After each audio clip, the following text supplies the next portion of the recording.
কসবা ল কলেজের গণধর্ষণ কাণ্ডটি একটি পরিকল্পিত, যাকে বলা হয় প্রি প্ল্যান। আর এই নারকীয় পরিকল্পনাতে নিজের জালে নিজেই ফেঁসে গেল মূল অভিযুক্ত মনোজিৎ মিশ্র ও তার সাকরেদ প্রমিত মুখোপাধ্যায় ও জায়েব আহমেদ এবং নিরাপত্তারক্ষী পিনাকি বন্দ্যোপাধ্যায়। নির্যাতিতার গোপন জবানবন্দি নিয়েছে পুলিশ।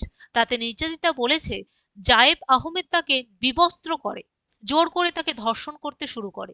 সে যখন আটকাতে যায় তখন তারা তাকে ব্ল্যাকমেল করে, তার বয়ফ্রেন্ডকে প্রাণে মারার হুমকি দেয় ও তার বাবা মাকে গ্রেপ্তার করানোর ভয় দেখায় এবং 3 ঘন্টা ধরে চলে এই নারকীয় অত্যাচার। তদন্ত সূত্রে পুলিশ সাউথ ক্যালকাটা ল কলেজের 3টি সিসিটিভি ক্যামেরার 7 ঘন্টার ফুটেজ পরীক্ষা করেছে এবং সেখান থেকে ভয়ানক চিত্র পেয়েছে পুলিশ। ঘটনার দিন টেনে হিচড়ে গার্ডের ঘরে নির্যাতিতাকে নিয়ে যাওয়া হয়।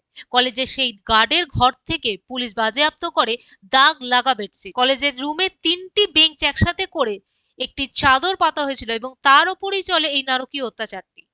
আর তদন্ত সাপেক্ষে এই চাদরে থাকা বায়োলজিক্যাল স্যাম্পেল থেকে নির্যাতিতার অভিযোগের সত্যতা মেলে।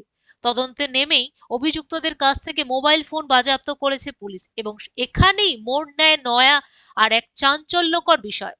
পুলিশ সূত্রে খবর, একটি মোবাইলে থাকা 1.5 মিনিটের আপত্তিকর ভিডিও পাওয়া গেছে। আর ভিডিওতে যা আছে তা পুলিশি তদন্তে পাওয়া সমস্ত তথ্য অনুযায়ী নির্যাতিতার বয়ানে হুবহু মিলে গেছে। ন্যাশনাল মেডিকেল কলেজ রিপোর্ট অনুযায়ী নির্যাতিতার গলা, বুকে আঁচড় আর কামড়ের দাগ মিলেছে। যৌন হেনস্থার আরো অনেক চিহ্ন মিলেছে। আঁচড়ের সাথে অভিযুক্তদের সংযোগ মিলিয়ে দেখতে 3 জনেরই মেডিকেল টেস্ট করা হয়েছে। অভিযুক্তদের ডিএনএ নমুনা এবং সেই দিনের অন্তর্বাস, জামা কাপড় পরীক্ষার জন্য ফরেন্সিকে পাঠানো হয়েছে। ঘটনার দিন ইউনিয়ন রুমে আর কারা কারা ছিলেন তার তালিকা কলেজ কর্তৃপক্ষের কাছ থেকে চেয়েছে পুলিশ। তদন্তের গতি বাড়াতে 5 থেকে 9 করা হয়েছে সিটির সদস্য সংখ্যা। কত দ্রুত চার্জশিট জমা করতে পারবে পুলিশ?